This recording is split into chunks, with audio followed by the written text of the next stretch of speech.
देखला सपनवा मोर मनवा के माटी में मिलैले बारू हो। देखला सपनवा मोर मनवा के माटी में मिलैले बारू हो। अपने तरुआ तारू मड़वा में हमर के अपनी तरुआ तारू मड़वा में हमर के रोइले मारू हो।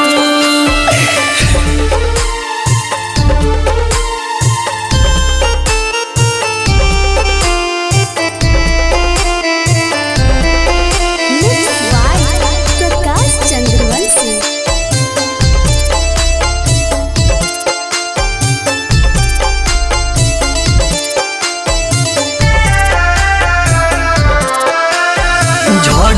झड़ गिरे तारा अखिया से लोर गे। काहे सब भइल बा इतना कठोर गे। झड़ गिरे तोरा अखिया से लोर गे। काहे सब भइल बा इतना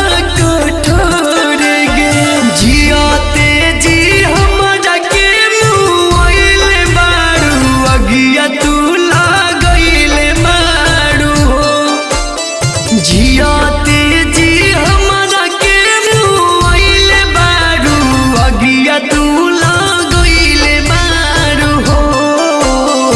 अपने तरुआ तारू मड़वा में हमर के रोइले बारू हो।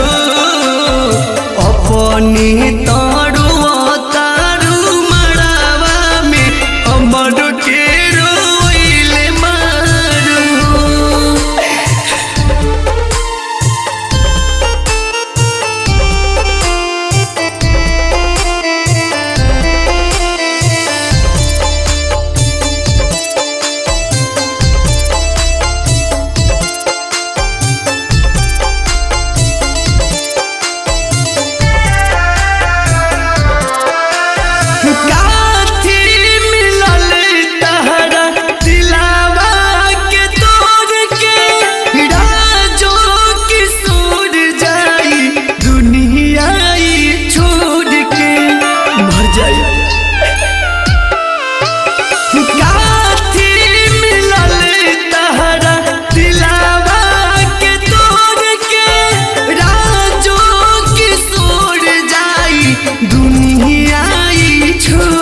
राहुल पराकाश के भूलैले बारू क्रिया संगे खइले बारू हो।